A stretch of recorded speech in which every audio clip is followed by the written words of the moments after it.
ఎందుకు మధ్యాహ్నం నిద్రపోకూడదు అనుకున్నానంటే ఆ సమయాన్ని ఏదో ఒక పుస్తకానికి, ఏదో ఒక పత్రికకి, ఏదో ఒక విషయానికి ధ్యానించాలి. అలాగే పెట్టుకున్నాను. అంతేకాదు ఒక దైవజనుడి ద్వారా ఒక వర్తమానాన్ని మనం ప్రతిరోజు వినాలి. ఎలాగా అని ప్లాన్ చేసి అనుదిన మన్నా అనే ఒక కార్యక్రమం పెట్టి ఇది 569వ రోజు. ఈరోజు 365 రోజులు దైవజనులు అందరూ చెప్ప స్టేట్లో మన దైవజనులు జోషువా మాట్లాడారు. సో ఒక మంచి కార్యం చేయడానికి సమయాన్ని సద్వినియోగం చేసుకోవాలని అనుకున్నప్పుడు దాన్ని కొనసాగించడానికి దేవుడు శక్తిస్తాడు. ఒక మంచి కార్యంలో చేయడానికి కోసం అడిగేయాలనుకున్నప్పుడు దేవుడు అంటే ఓకే నడిచిరా అంటాడు. ఒక మంచి కార్యం చేయడానికి కోసం అది సమాజానికి ఉపయుక్తమై, నీ వ్యక్తిగత జీవితానికి ఉపయుక్తమై, కుటుంబానికి ఉపయుక్తమై ఉన్నప్పుడు దేవుడు దాన్ని ఆమెన్ అంటాడు. ఆమెన్ అన్నవాడు కనుక ఉదయ కాలం మనం ఆలోచన గురించి తెలుసుకున్నాం.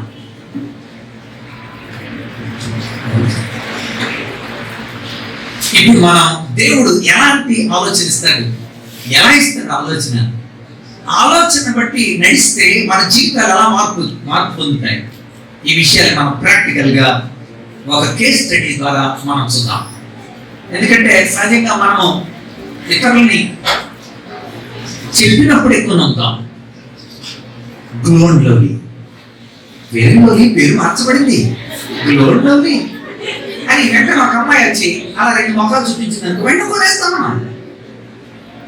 అంతే కదా. ఆ తర్వాత గ్లో వచ్చిందా, తర్వాత మొఖం మాడిందా అని తర్వాత విషయం. కానీ ముందు అక్కడ మనం కంపారిజన్ చూస్తున్నప్పుడు వెంటనే దాన్ని కొనడానికి డబ్బులు ఊరికే రావు. వెంటనే మనం ముందు కానీ వెంటనే మనం అందులోకి ఎంటర్ అవుతాం. కంపారిజన్తో ఇతరులు పోల్చుకొని మన జీవితాలలో ఎక్కువ నమ్మకం వస్తుంది. ఈ లోకంలో నీ సాక్ష్యం ద్వారా కొన్ని వందల మంది ప్రభు దగ్గర రాబట్టవచ్చు. ప్రజలు నిన్ను చూస్తారు, నిన్ను గమనిస్తారు, నీ జీవితాన్ని. అరే ఈ జీవితం ఎలా మారిందండి, దేవాలయపు ద్వారమునంత భిక్షము కొరకు కూర్చుండిన వాడు వీడే అని గుర్తెరిగి దేవుని మహిమపరిచారు. గుర్తెరుగుతారు ప్రజలు నీ జీవితాన్ని. అంటే నువ్వు దేవునితో ఎలాంటి రేపో కలుగున్నావు, నువ్వు దేవునితో ఎలాంటి ఇంటరాక్షన్, ఎలాంటి సహసంబంధం కలుగున్నావు, ఆయనతో నీకు ఎలాంటి సాన్నిహిత్యం ఉంది, ఆయన ఎలా నిన్ను గైడ్ చేస్తున్నాడు, ఆయన ఆలోచన నీకు ఎలా చెప్తున్నాడు. ప్రజలకి పిచ్చికి పద్ధతి ఎలాంటి ఈ ఆలోచన ఎక్కడేంటి, ఈ జ్ఞానం ఎక్కడిది, ఆయన ఆశ్చర్యపడ్డారు. కనుక అలాంటి ఆశ్చర్య చెక్కుతుల్ని చేసిన జీవితాన్ని, ఒక జీవితాన్ని నేను మీకు ఇవ్వాలి, ఈరోజు చూపించాలి.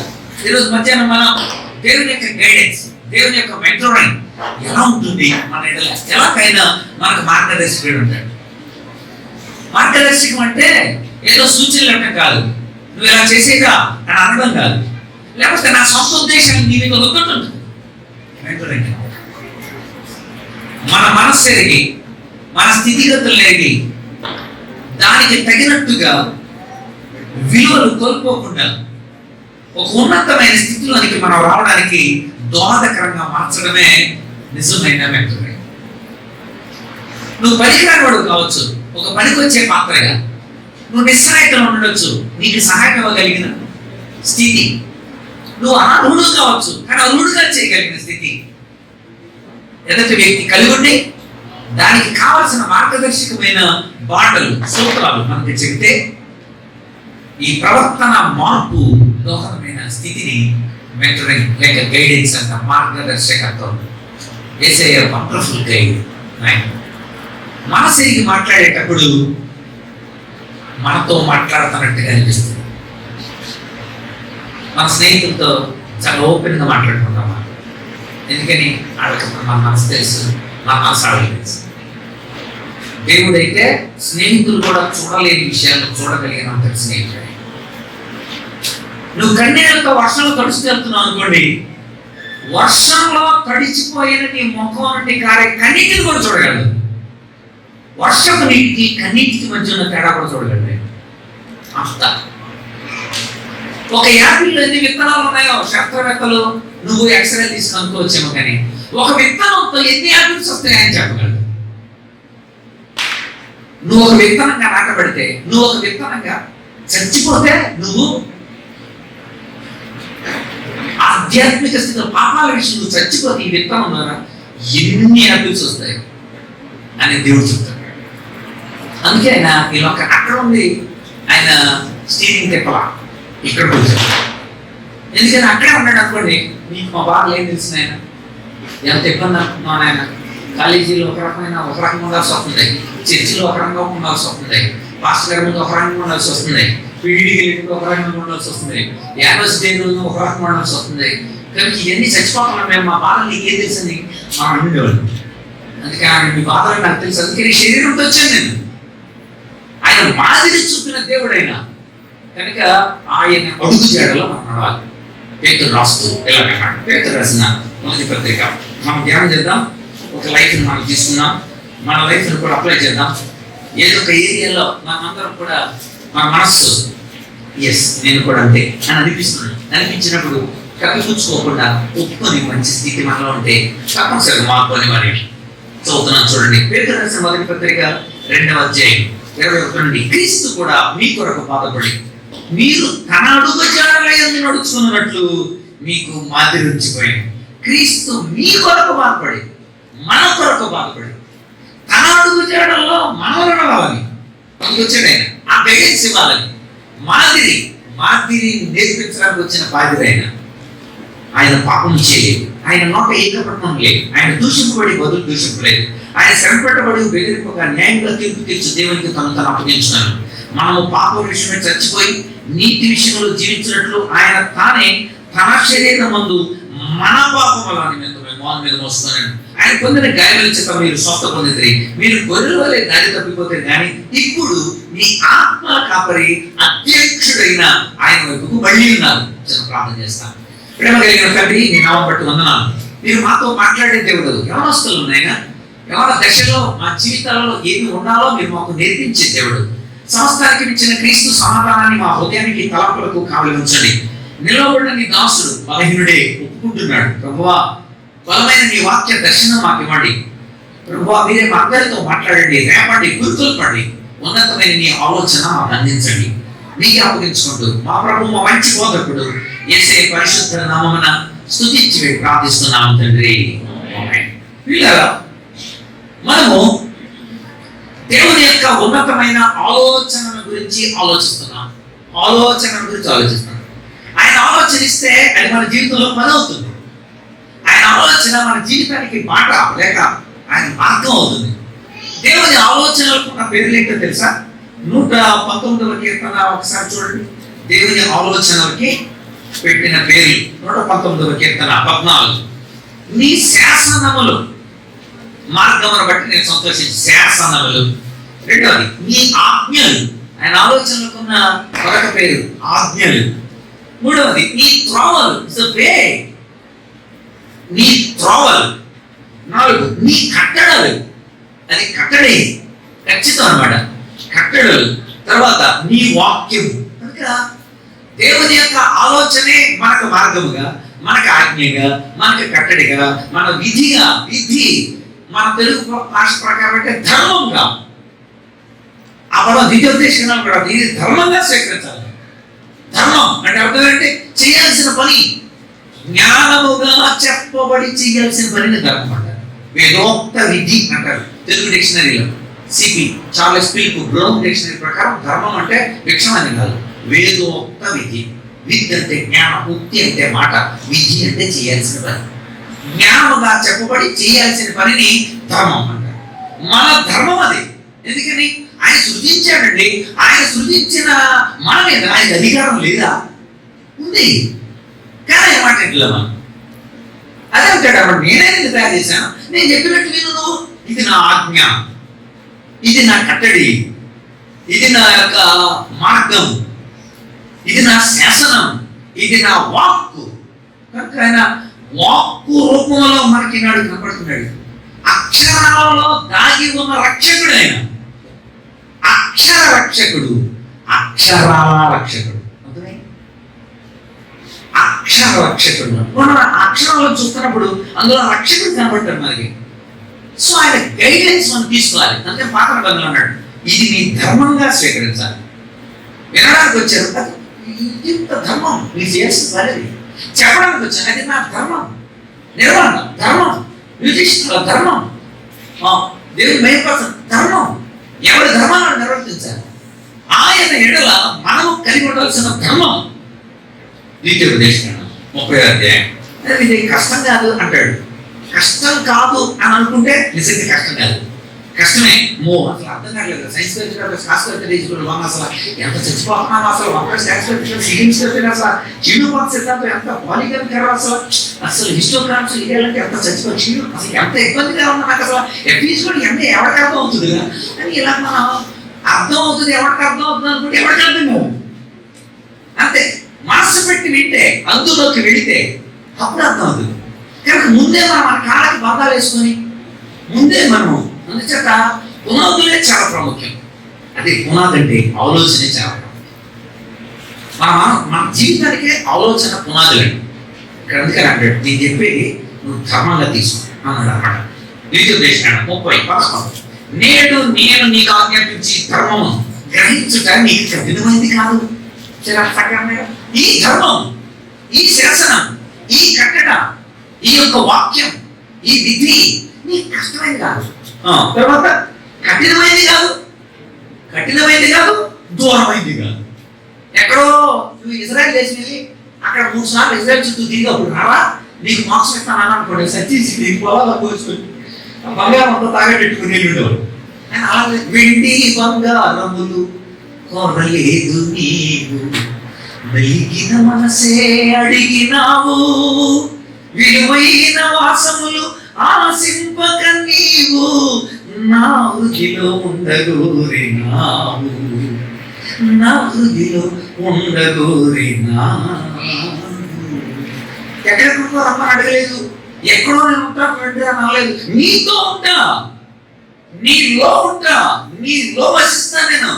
I will guide you, I will teach you. ఎంత గొప్ప భాగ్యం అండి. అది యేసయ్య మనకి ఇచ్చిన. అనేక మంది తమ దగ్గరికి రప్పించుకున్నారు, కానీ యేసయ్య ఈ లోకం మన దగ్గరికి వచ్చేసారు. ఇది ఆయన స్పెషల్ విషయం. అందుకే ఈ ధర్మం కఠినమైంది కాదు. తర్వాత మనం వినియోగకున్నట్లు ఎవడు ఆకాశానికి ఎక్కిపోయి మన వద్దకు దాన్ని తెచ్చును అని నీవు అనుకోవటకు ఆకాశం ఉండేది కాదు. ఏదో ఆకాశానికి వెళ్ళరా, అంతరిక్షంలో కనపడతారా, అప్పుడు వచ్చి ఇతరులకు చెప్పడానికి ఆకాశం ఉండేది కాదు. మనం దాన్ని వినియోగకున్నట్లు ఎవడు సముద్రం దాటి మన వద్దకు దాన్ని తెచ్చును నువ్వు అనుకున్న సముద్రం అద్దరి ఉండేది కాదు. 7 సముద్రాల లోపల 7 కొమ్మలు పరిచెట్టు అక్కడ చిలక, ఆ చిలక నుండి ప్రయాణం, అది కనుక తీసుకొస్తేనే నువ్వు బతుకుతావు రాలాగా. ఇప్పుడు నాకేమైనా చెప్పడం లేదే, లేదు సముద్రాలు ఉండేది కాదు. మరి ఎక్కడ ఉంది? నీ దగ్గర ఉంది, నీ చేతిలో ఉంది. చూడండి ఏమన్నాడు అక్కడ, నీవు దాన్ని అనుసరించడానికి ఆ మాట నీకు సమీపంగా ఉంది, నీకు చాలా దగ్గరలో ఉంది. రెండవది నీ హృదయంలో ఉంది, ఎడమ వైపున నడవవలను అని తెలుసు మనకి. కానీ బడాయిగా పురుగు ఎదురు పెడుతుంటే ఫ్రెండ్తో యాక్సిడెంట్ ఉంది. అప్పుడు అంటున్నాడు అనమాట, నీ మనసులోనే ఉంది అలా నడవకూడదని, అయినా యాక్సిడెంట్. అది ఎడవైపు నడవకూడదు, తినకూడదు, చూడకూడదు, వాటి జోలికి వెళ్ళకూడదని తెలుసు, తెలిసిందని పెడుతున్నాం. కనుక నీ శిక్ష ఖచ్చితంగా మరి. కనుక అలా శిక్షింపబడటం నాకు ఇష్టం లేదు, అలా బాధింపబడటం ఇష్టం లేదు, నువ్వు పాఠాలకు వెళ్ళడం నాకు ఇష్టం లేదు. నువ్వు నీకు చెప్పినట్టున్నాడు, అది నీకు కష్టమైంది కాదు. యోహాను 1వ పత్రిక 3వ అధ్యాయం 5వ అధ్యాయం 3వ వచనం. యోహాను 1వ పత్రిక 5వ అధ్యాయం 3వ వచనం. చూడండి, అందుచేత మన ప్రవర్తనలో మారాలి, మార్పు రావాలి. మనం ఖచ్చితంగా దేవుని మూలంగా నడిపించబడాలి. అక్కడ రాయబడింది ఏమన్నది అక్కడ, యోహాను 1వ పత్రిక 5వ అధ్యాయం 3వ వచనం. మనం ఆయన ఆజ్ఞలు లేకుంటే దేవుని ప్రేమించడం. అదే ఆయన ఆజ్ఞలు, ఆయన శాసనం, ఆయన కట్టడలు, ఆయన విధులు, ఆయన యొక్క ధర్మం అది పాటిస్తే దేవుని ప్రేమించినట్లే. మాస్టర్ అంటే నాకు చాలా ఇష్టం, కానీ హోంవర్క్ చేయండి అంటే తప్పుతుంది. అది మాస్టర్ అంటే ప్రేమ కలిగిన అమ్మో ఎంత మంచి టీచరో, తప్పనిసరి రేపు చూపిస్తాను నేను. ఒకవేళ చేయకపోయినా కూడా నేనేమన్నారు అన్నాను, ఆయన మంచి తప్పనిసరిగా మనం చేయాలి, అది ధర్మం. ఆయనను ప్రేమించే వాళ్ళందరూ ఆయన ఆజ్ఞ పాటిస్తారు. అంటే నువ్వు దేవుడిని ప్రేమిస్తావు అంటే రుచి ఏమిటి? ఆయన ఆజ్ఞ పాటించండి. దేవుడు అంటే చాలా ఇష్టం అని అంటున్నామంటే పాట పాడుతున్నావు, ఐ లవ్ యూ జీసస్. పాట వరకు పాడేసేసి నీ ఇష్టానుసారం కాక అనుకోవద్దు, ఎలాంటి పాటించాలి. కనుక అలా చేసి ఇప్పుడు మాస్టర్ ముందు పిల్లడు కూర్చొని మాస్టర్ అంటే ఇష్టం, బడి మాటం కష్టం, మాటలు పోతే నష్టం, అల్లరంటే మాకే ఇష్టం అని పాట పాడే హోంవర్క్ చేసేటట్టు చేయలేదంటే, పాట బాగా పాడారు హోంవర్క్ చేయలేదండి, అప్పుడు నీ పాట నీవులేదు. మాస్టర్ అంటే ఇష్టం అని పాటలు పాడుతున్నావు తప్ప ఆ పాటలో ఉన్న భావం నీ జీవితంలో లేదని అర్థం. అప్పుడు దేవుడు ఏమంటాడు, నువ్వు నీ పాటలు బట్టి నువ్వు సంతోషిస్తున్నావు, నీవు హోంవర్క్ బట్టి సంతోషిస్తున్నావు. వర్క్ చేసిన తర్వాత ఎస్ మా మాస్టర్ మాకు చక్కని పాటలు లేకున్నాడు, అవునైనా నువ్వు ఆరాధన గరుడు, మాకు బాగా చెప్తానైనా మమ్మల్ని బాగా నడిపిస్తావు, అప్పుడు అర్థం ఉంది. కనుక నీ జీవితంలో ప్రాక్టికల్ లేకుండా ounce of practice better than gallons of theory. చెంచాడు ఆచరణ నువ్వు నేర్చుకోవాలి. అంచేత దేవుడు ఎలా మనల్ని డ్రైవ్లోకి తీసుకెళ్తాడో మనం తెలుసుకోవాలి. ఇంకా కాల్గరీ టవర్ అని కెనడాలో చాలా పెద్ద టవర్, సుమారు 190.8 మీటర్ల ఎత్తుందని. దాని గురించి చదివినప్పుడు దానికి 10,884 టన్నుల ఉక్కు వాడారు. 10,884 టన్నులు. చిత్రమైన విషయం ఏంటంటే అందులో 6,349 టన్నులు గ్రౌండ్కి వాడారు. అంటే అర్థమైంది, 60% ఫౌండేషన్ వాడారు. ఎందుకు తెలుసా, అంత పైకి కడతానప్పుడు కింద ఫౌండేషన్. ఎస్, నీ బతుకులో చాలా గొప్ప కార్యాలు చేయించడానికి దేవుడు ఇష్టపడుతున్నాడు. నువ్వు చెప్పని ఫౌండేషన్ పర్ఫెక్ట్ చేస్తాను. నీ ఫౌండేషన్ సరిగ్గా లేకపోతే పైకి కూలిపోతాయి, నువ్వేం చేసినా ఉండలేక. అందుకని అడుగుతారు, పైన ఎన్న తప్పులు కడుతున్నా 4 ఎంత వేసాను కింద ఎంత ఏది పెట్టావు ఎన్ని అడుగుతారు. ఎందుకని ఫౌండేషన్ మీదే. What is your foundation thinking? Thought. నీ యొక్క ఆలోచనే నీ జీవితానికి మొత్తానికి నిలబడేది. లేకపోతే నేను కాదు, నేను వచ్చేస్తాను అని నీ ఆలోచన మార్చుకున్నప్పుడు తప్పుకోలిపోతుంది. ఇంచేత మన ఆలోచన సరళిలో మార్పు రావాలి. అది దేవుడు అందుకోసం వచ్చి ఇంటరాక్షన్ చేస్తాడు అన్నమాట. ఆయన మనతో ఆయన మాట్లాడడానికి ఇష్టపడతాడు. అందుకోసమే పౌలు తన తిమోతికి కానీ, తీతుకు కానీ, మార్కుకు కానీ, తనతో ఉన్న బర్నబాకి అందరూ కూడా వీళ్ళందరూ ఆయనతో పాటు తిరిగినాడు. చాలా అద్భుతమైన మాదిరికరమైన జీవితాన్ని పౌలులో వాడు చూశాడు. ఒక మాట అంటాడు, చూద్దాం ఒకసారి. తిమోతికి రాసిన మొదటి పత్రిక ఎలాంటి మెంటరింగ్ ని దేవుడు ఇవ్వడానికి ఇష్టపడుతున్నాడు ఒక నమూనాను మనం చూడాలి. తిమోతి పత్రిక 4వ అధ్యాయంలో, నీ ఎవరిని బట్టి ఎవరిని తృణీకరింపక మాటలో, ప్రవర్తనలో, ప్రేమలో, విశ్వాస్యతలో, పవిత్రతలో, విశ్వాసులకు మాదిరికరంగా ఉండాలి. ఇలాంటి మాదిరికరమైన జీవితం నీ జీవితానికి కావాలి. చదువుకి అన్నో, హెచ్చరించడం, బోధించడం అన్నో నువ్వు జాగ్రత్తగా ఉండాలి. మరి పౌలు అలా చేశాడా?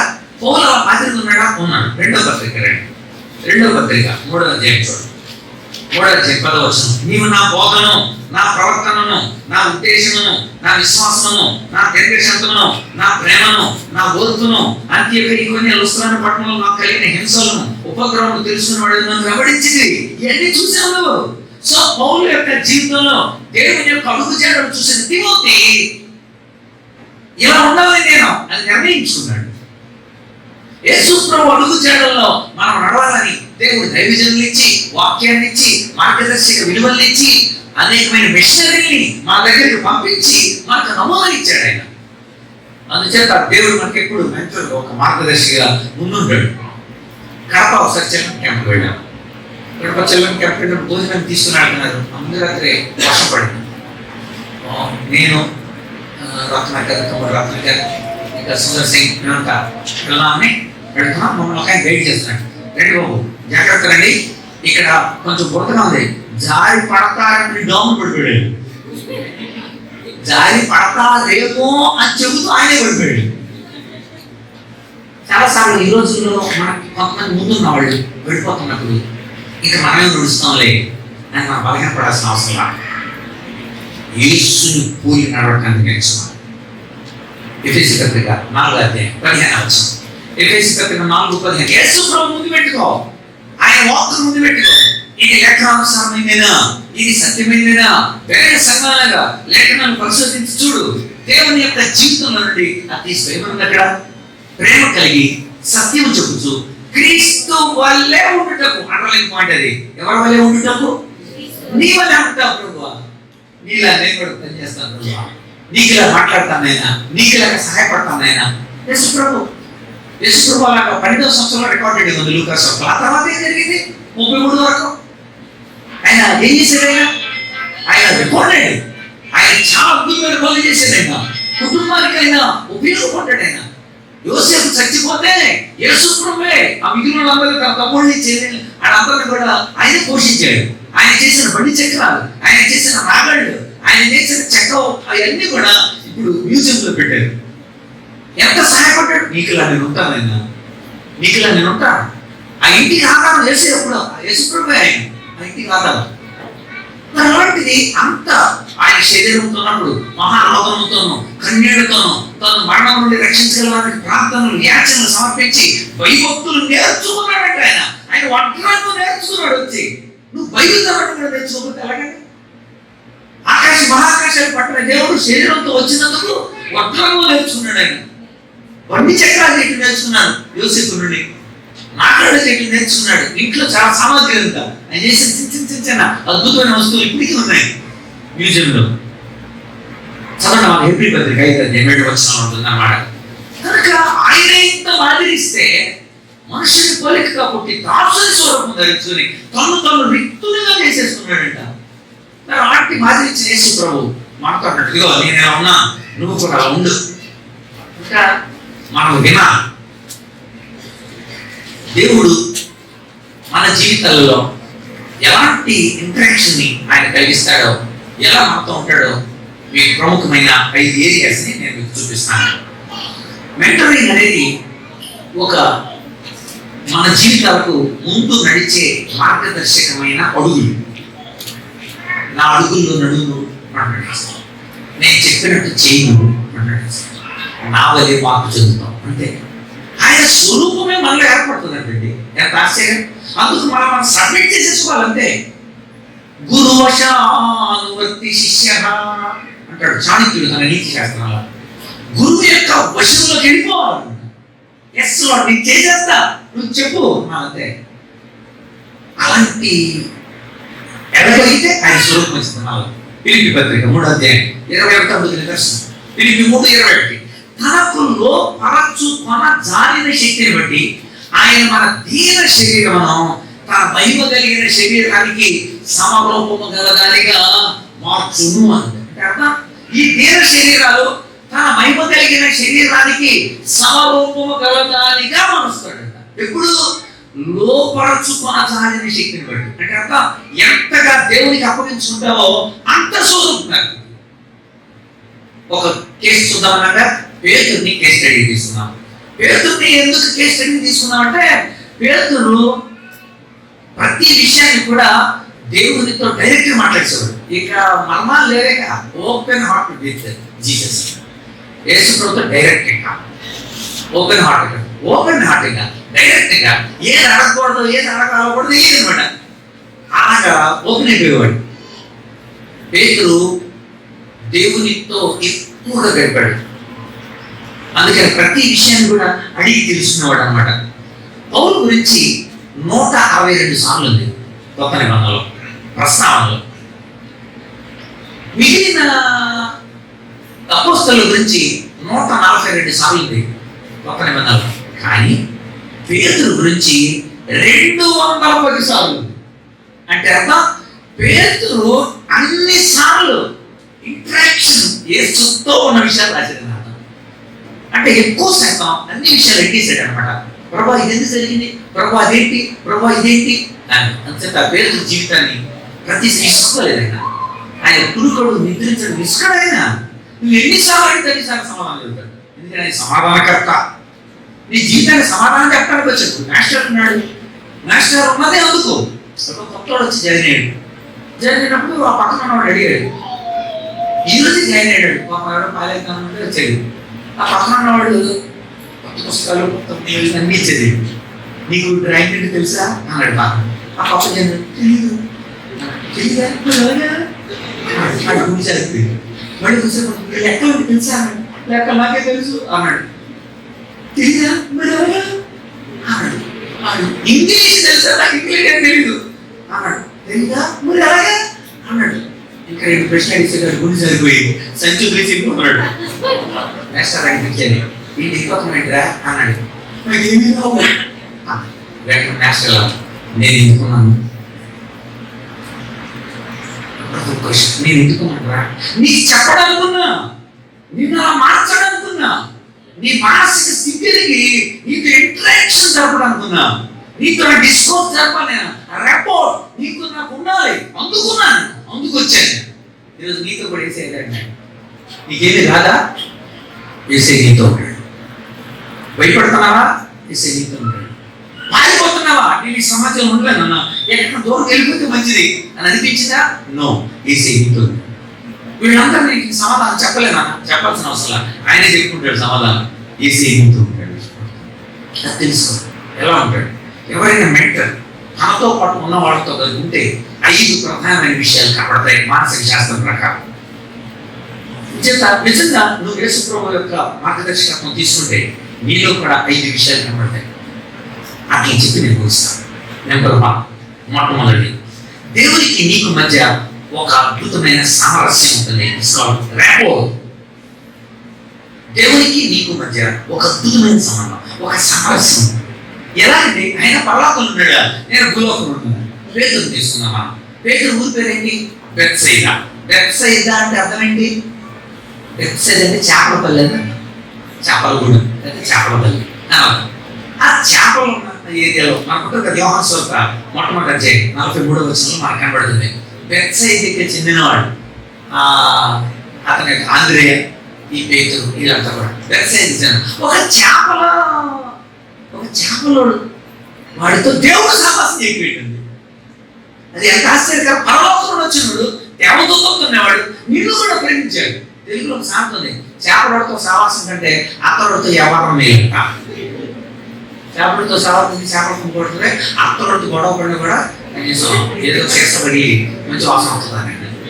అలాంటిది ఆయన ఆ చేపలు జాలతో సహవాసం చేయకండి. వెళ్ళాడు అక్కడికి 4:19 మత్తయి సువార్త.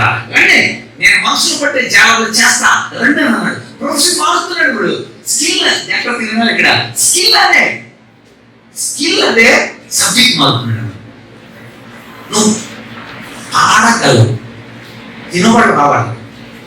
ఆ పాడకం అనేది అలాగే ఉంచాడు. అది యాటిట్యూడ్, అది సహజ సామర్థ్యం, అది పుట్టుకతో నుండి దేవుడు నీకు ఇచ్చిన సహజ సామర్థ్యం. దాన్ని నువ్వు లోకం కోసం పడుతున్నావు. నో, నా కోసం వాడు సబ్జెక్ట్ మారుస్తాడు. అర్థమవుతుందా? నేను ఇక్కడ పట్టణం అనేది స్కిల్. దేవుడు చేపలు అనేది సబ్జెక్ట్ తీసేసి అక్కడ మనుషులు పెట్టి, గొర్రెలు కాయిట్ అనేది స్కిల్, గొర్రెలు తీసేసి మనుషులు వెళ్ళరా.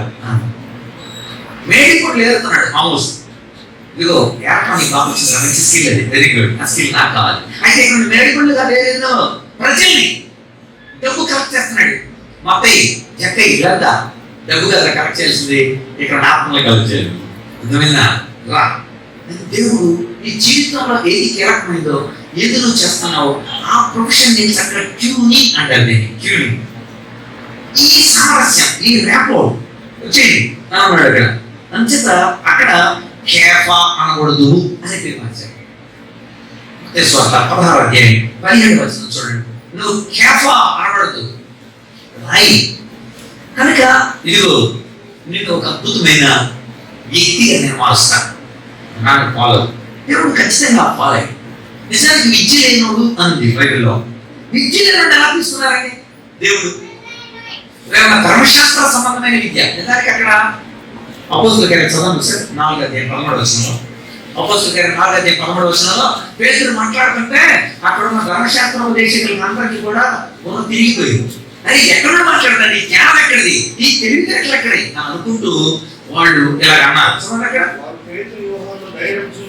చూసినప్పుడు విద్య లేని పామరులని గ్రహించి ఆశ్చర్యపడి, విద్య లేని పామరులు అనే దగ్గర కొంచెం మనము చరిత్రలో పెడితే ఏ విద్య లేదు వాళ్ళకి. ఏ విద్య లేదంటే ధర్మశాస్త్ర సంబంధమైన శాస్త్రానికి సంబంధించిన ఈ విద్య లేదు. మామూలు సాధారణ విద్యలు, మామూలు విద్యలు, సాధారణమైన రకాలైన విద్య ఉంది, కానీ ధర్మశాస్త్రపరమైన, లేకపోతే లేఖనాలపరమైన, లేకపోతే పెద్ద పెద్ద వేదాంతపరమైన గమాలియల్ పొలాల దగ్గర కూర్చొని నేర్చుకునే విద్య లేదు. ఆ విద్య లేనివాడు, ఆ సంబంధమైన విద్య లేనాడు ఎలా పొందాడు? ఆత్మ ద్వారా. యేసుతో కూడా ఉండినవాడు అని ఉంటుందట. ఆ మాట తీసుకోలేదు. వారు యేసుతో కూడా అంటే అర్థం, మీరు యేసు ప్రభుత్వం ఉంటే చాలు. యేసు ప్రభుత్వం ఉండాలి, అందుకే దేవుడికి వచ్చాడు. ఈ సామరస్యం కావాలి. యేసుతో ఉన్నాం, అందుకు పిలిచాడు ఆయన పిలిచాడు. ఇక్కడ నా వెంబడి రండి అనేది పిలుపు కాబట్టే వాళ్ళకి ఆయనకి మధ్య ఉన్న సంబంధం తెలిపే ఒక సంఘటన ఉంటుంది లూకా సువార్త 5వ అధ్యాయంలో. అది మొట్టమొదటిగా జరిగిన సంఘటన. అది అక్కడ రాత్రంతా చేపలు పట్టారు, ఒక్క చేప కూడా పడలేదు. అలాంటి టైం యేసు ప్రభు ఇక్కడ ఏంటి అన్నాడు. ఏంటి అన్నాడంటేనే వెంటనే పేతురులాగా అన్నాడు, ప్రభు 5:5 చదవండి, లూకా సువార్త 5:5.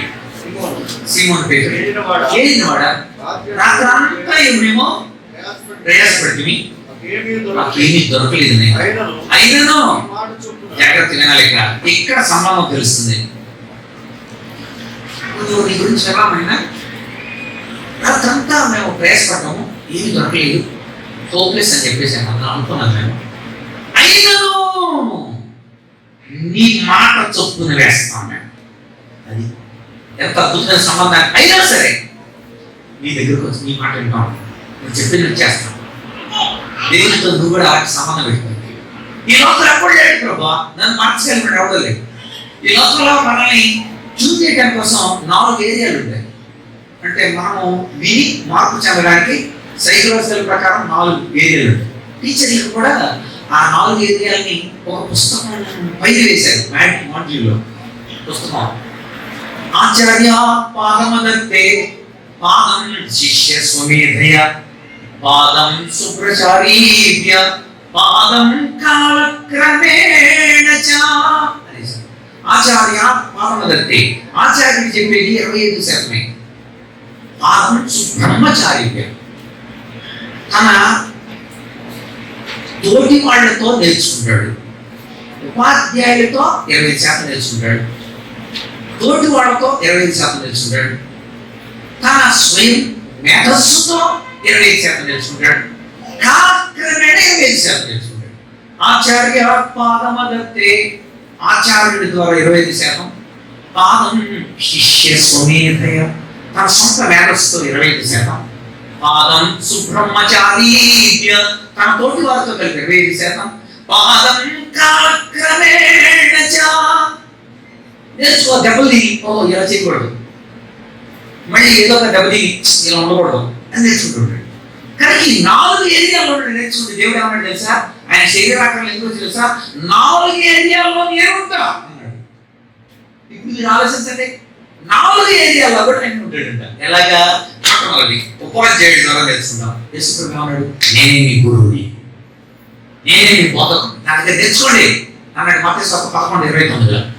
నేనే నేర్చుకోండి, నేనే మీ బోధకుడు. రెండవది సొంత మేధస్సుతో నేర్చుకోవడం. సొంత మేధస్సుతో నేర్చుకోవడం కోసం ఆయనే ఆలోచిస్తాడు. మనం చదివాం కీర్తనలో 32:8 చదివాం. ఆయనే ఆలోచించి మీ మేధస్సులోకి ఆయన ఆలోచన చెప్తాడు. మూడవది స్నేహితుల ద్వారా మనం నేర్చుకుంటాం. ఆయన చెప్పాడు, నేను మీ స్నేహితుడిని అన్నాడు. యోహాను సువార్త 15:14 నేనే మీ ఫ్రెండ్ అన్నాడు. నాలుగవది అనుభవం ద్వారా నేర్చుకుంటాం. ఆ అనుభవాలు కూడా నేనే ఇస్తా అన్నాడు. కొరింథీ మొదటి పత్రిక 2వ అధ్యాయం 12 నుండి 16 చదివాం. మీరు దీన్ని బట్టి మీరు ఆలోచించండి. దేవాది దేవుడు 4 ఏరియాల్లో కూడా నీతోనే ఉండి నీకు తన స్వరూపంలోకి తీసుకోవడానికి ఇష్టపడ్డాడు. అందుకే పేతురు దగ్గరికి వచ్చాడు. పేతురుతో అంటున్నాడు, ఇక్కడే అన్నాడు, వేసేస్తాను ప్రభా, దేవుడితో ఒక సామరస్యం, నువ్వు చెప్పినట్టు ఎంటావు ఆయన, మీరు అలా అంటారా? అలా అంటే పేతురు మారినట్టు మనం కూడా మారుతాం. పేతురు జీవితంలో జరిగిన కార్యాలు మనం చూడబోతున్నాం. ఇది మొట్టమొదటిది, దేవునితో మనం సామరస్యంగా ఉన్నట్టు నేర్చుకోవాలి. నువ్వు ఎలాంటి వాడాలని దేవునికి అనవసరం. నువ్వు బలహీనుడు కావద్దు, నువ్వు ఒకవేళ నిరాశలో ఉండొచ్చు, నువ్వు తొలివేయబడినట్టు కావచ్చు, నువ్వు ఎన్నిక లేనడు కావచ్చు, నువ్వు వ్యాధిగ్రస్తుడు కావచ్చు, నువ్వు 10 మందిలో కూడా నిలబడలేని నిస్సహాయ స్థితిలో ఉండవచ్చు. అయినా దేవుడు నీతో సామరస్యంగా ఉండడానికి ఇష్టపడుతున్నాడు. ఆయన చెయ్యి చాపేశాడు కిందకి, నువ్వు చేయి పట్టుకోవాలంటే. ఆయనకి అలా చేయిస్తే చాలు, ఆయన నీ చేయి పట్టుకుంటాడు, మరి అన్నిటికీ విడివాడు. అందుచేత ర్యాపో దేవునికి మనకి మధ్య ఒక అద్భుతమైన, అందుకనే దేవుడు నన్ను పిలిచాడు, నేను ఆయన పిలుపు విన్నాను.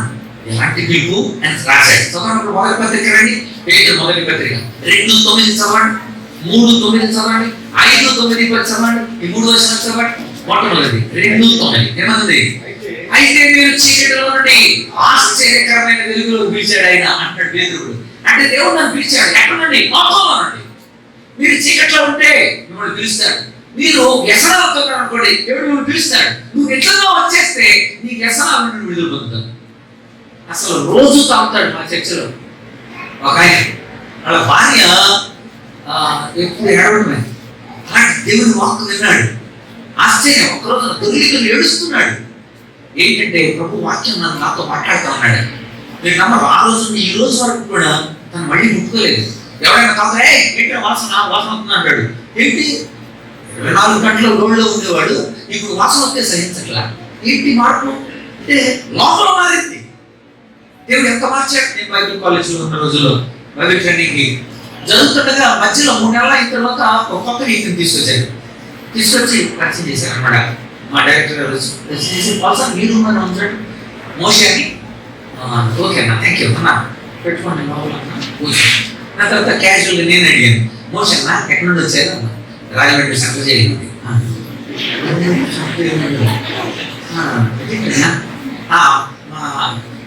సొంత చిన్నాన్ని కూర్చోండి, చిన్నాన్ని కూర్చోబెట్ట ఇక మనం పోరాడు మాత్రం వెంటనే అన్నాడు, రాజమండ్రిలో సెంటర్ జైలు తీసుకోవడం.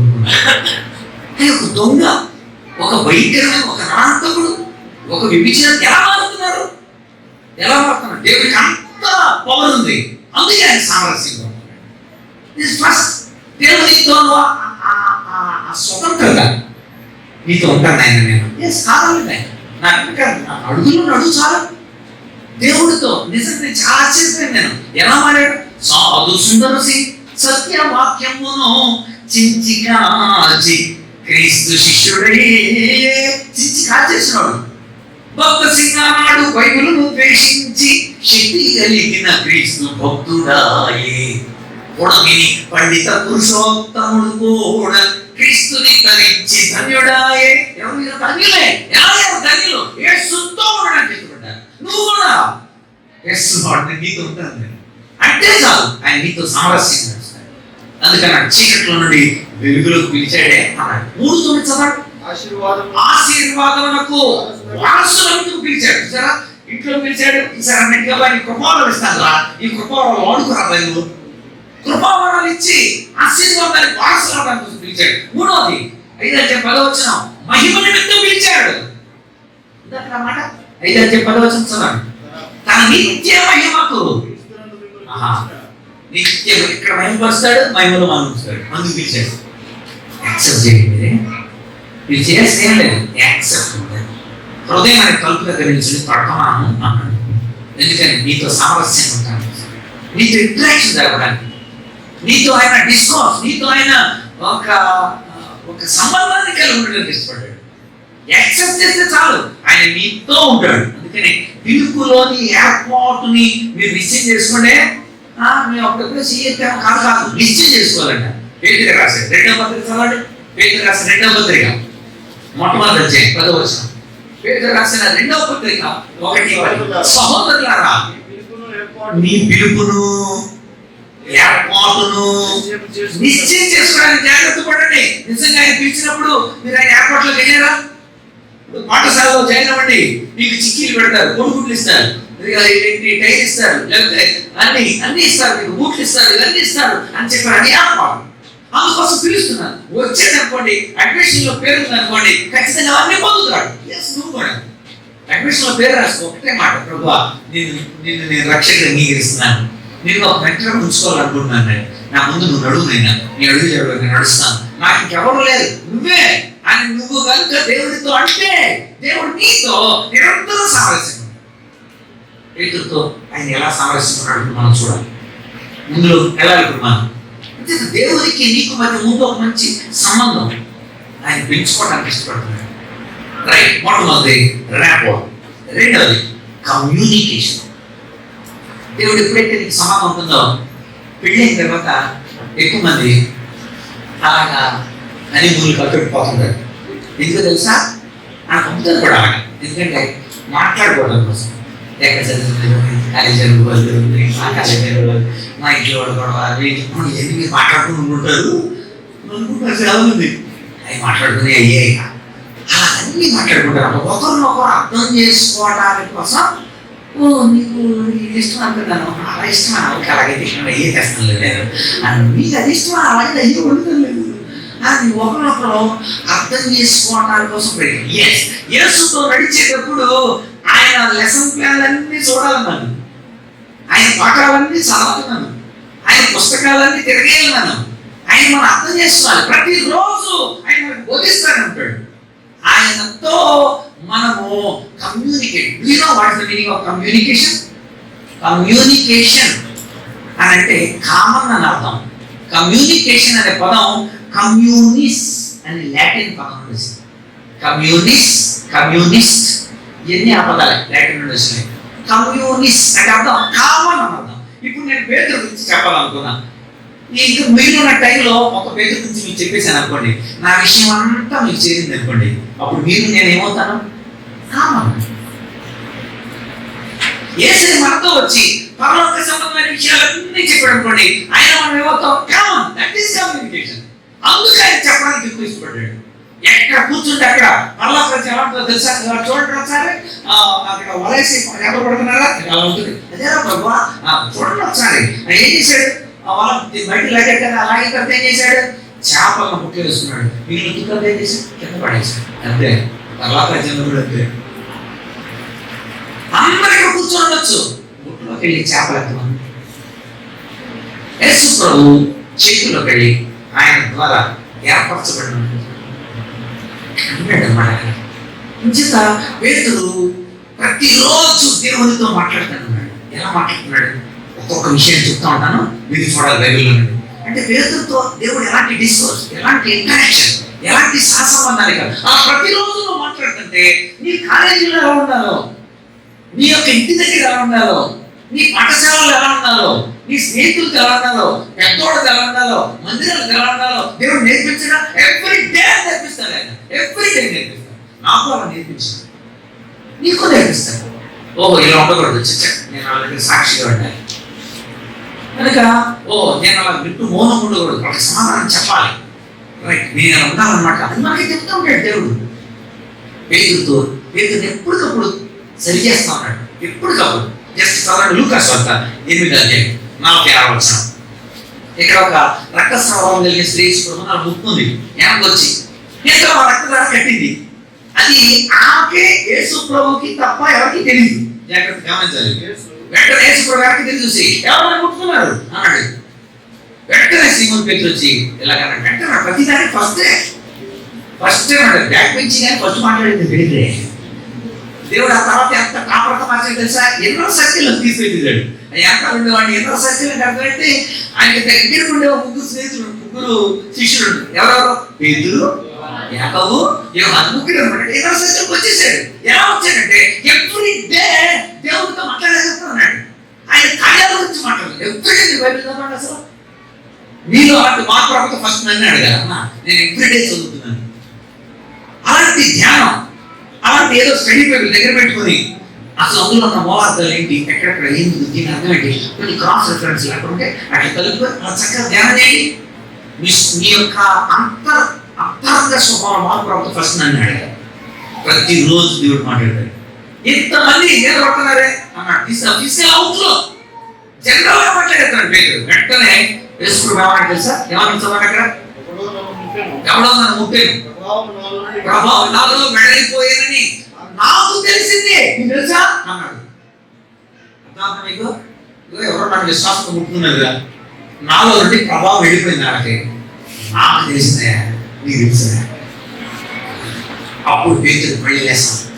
ఓహో, దేవుడు తనని విశ్వాసంతో ముట్టుకున్న వాళ్ళకి ప్రభావాన్ని ఇస్తాడన్నమాట. అన్నమాట కాదు, ఉన్నమాట ఉందన్నమాట. తెలుసుకున్నాడు పేతురు. అండర్స్టాండింగ్ అర్థమైంది. నువ్వు కూడా నువ్వు ఉన్న ప్రదేశంలో, నువ్వు ఉన్న కాలేజీలో, నువ్వు ఉన్న ఇంట్లో, ప్రభువా నేను ముట్టుకుంటున్నాను, నేను ముట్టుకుంటున్నాను, బలహీనుడు ప్రభువా అంటే ఆయనలోని ప్రభావం నీకు కూడా వస్తుంది. అది పేతురుకి అర్థమైంది. తర్వాత పేతురు అద్భుతమైన చాలా కార్యాలు చేశాడు. పేతురు తలకిందులుగా సిలివేస్తున్నప్పుడు కూడా ఆయన ప్రభావాన్ని చూస్తున్నాడు. ఆలోచించండి, పేతురు జనరల్ అవుట్లుక్ నుండి బయటకు వచ్చేసాడు. బికాస్ యేసుతో మాట్లాడుతా ఉన్నాడు. మత్తయి 18వ అధ్యాయం 21వ వచనం. ఎన్నిసార్లు క్షమించాలి ప్రభా? ఎమోషనల్ బ్యాలెన్స్ లేదు పేతురులో. ఒకసారి క్షమించాను, మళ్ళీ తప్పు చేసి, రెండోసారి క్షమించాను, మళ్ళీ తప్పు చేసి, ఎన్నిసార్లు క్షమించాలి? మళ్ళీ యేసు ప్రభు చెబుతున్నాడు, ప్రభువా ఆ సహోదరుడు నా ఎడల తప్పు చేస్తే ఎన్ని మార్లు నేను అంటాను ప్రభు అంటే ఏమన్నాడు? 7 మార్లు మట్టుగా అని అంటే ఏమన్నాడు? అందుకేసు కాదు, 77 మార్లు మట్టుకు. 70 సార్లు 70 సార్లు చెప్పాల్సిందని చదువు అన్నట్టు రెండు వెళ్ళిపోయింది. అలాగే ఆలోచించండి, ప్రతి విషయంలో వీళ్ళు అడిగేస్తున్నాడు. నేను కూడా అంటాను, నువ్వు కూడా అడిగేసి తప్పలేదు. యేసు ప్రభుతో యేసుతో కూడా ఉండిన వారు యేసు ప్రభు కోసం అందరిని కూర్చోబెట్టుకొని అలా పాదాలు కడుగుతున్నాడు. వేసే పాదాలు కడుగుతుంటే పేతురు దగ్గరికి వచ్చిన తర్వాత, ప్రభు నువ్వు నా పాదాలు కడగండి అన్నాడు. యేసు ప్రభు వెంటనే అన్నాడు, నేను కడగకపోతే నీకు నాతో పాలు లేదు అసలు అన్నాడు.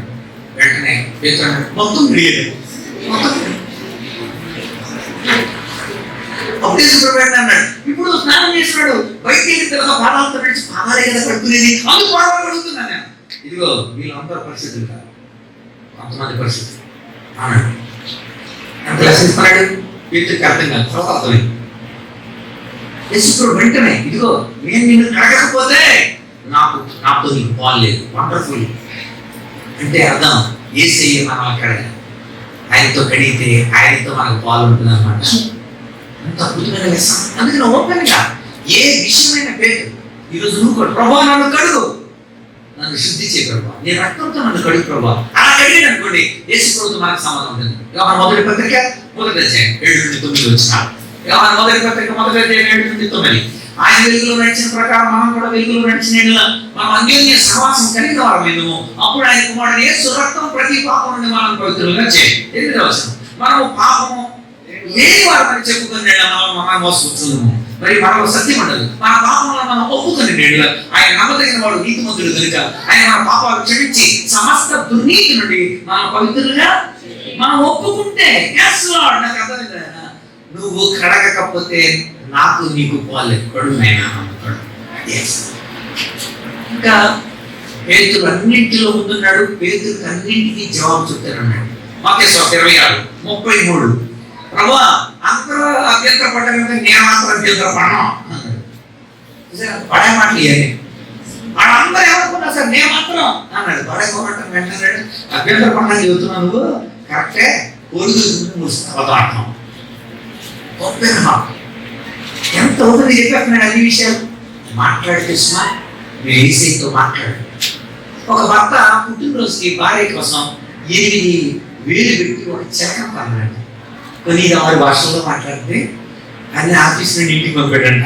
ఎంత సంతోషపడిపోయి ఉంటుందో అసలు. నేను తొందరగా వెళ్ళాలని మేనేజర్తో చెప్పి 2 గంటలకి వెళ్ళాడంట. సాయంత్రం వెళ్ళాల్సినాడు. ఇంటికి వెళ్ళిన తర్వాత చాలా సంతోషం, మీరు మాట్లాడి సెల్ఫీలు పంపించారు, అసలు ఎంత మేము ఎంత మాట్లాడుకుంటున్నామో అని అంటదేమో అని అలా ఇంకా చెప్పలేండి, ఇలా చెప్పలేదు, ఏం చేస్తున్నావు ఇన్ని గంటలు అన్నాడంట. మీరు పంపించాక చక్కగా ఫ్రై చేశాను, మీరే తినలేదు, నేను సగం తిన్నాను అన్నట.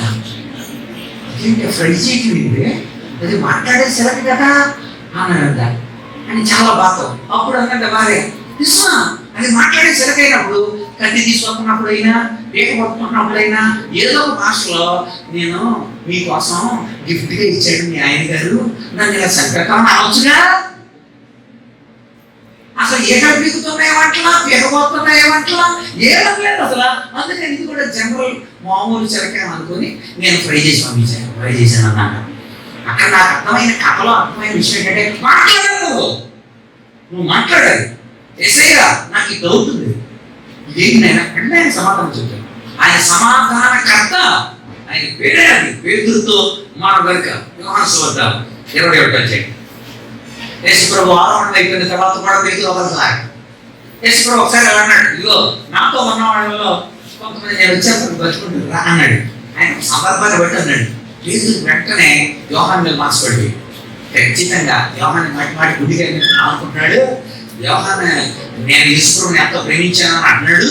యేసు ప్రేమించిన శిష్యుడు మాటికి నా గురించి చెప్పుకుంటాడు. ఖచ్చితంగా యోహాను గడే యేసుప్రభు వచ్చినాక బతుకుంటాడు అని అనుకున్నాడు. దీన్ని జీలో పోగి అంటాడు. The relational period of Jesus. అసూయ కాదు, అసూయతో కూడిన పోయి. అందుకని వెంటనే అన్నాడు, ప్రభువా వీడి సంగతి ఏమవును అని అడిగాడు. ఎవడైనా ఏమని అడగాల? నా సంగతి ఏంటి అని అడగాలి. ఆడ సంగతి ఎందుకంటే కరెంట్ పోయింది అనుకున్నాం, నిన్నోడు మొక్కలు చూడాలి.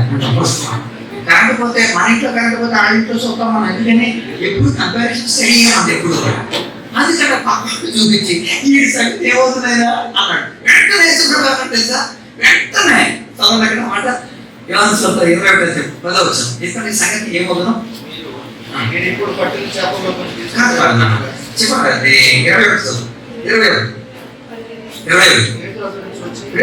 చూసి ఇక్కడ సంగతి ఏమవుతుందైనా అని అడిగారు. అందుకు యేసు, నేను వచ్చేంత వరకు అక్కడ ఉండుట నాకు ఇష్టమైతే నీకు బాగా. సరే, ఎలాంటి జవాబు చెప్తున్నాడు Yesu? This is the communication with God. This is interaction, ఈ డిస్కోర్స్. ఇది ఉన్నది దేవుడితో. అయినా ఏంటిది, ఇలా ఎందుకు జరిగింది? ఎస్ చెప్తాడు, తప్ప గద్దిస్తాడు. మోషేకి అన్ని చెప్పిన తర్వాత మోషే చివరిలో అన్నాడు, మోషేతో సూచికలు చేయించాడు, అది చేశాడు, అన్ని చూపించాడు.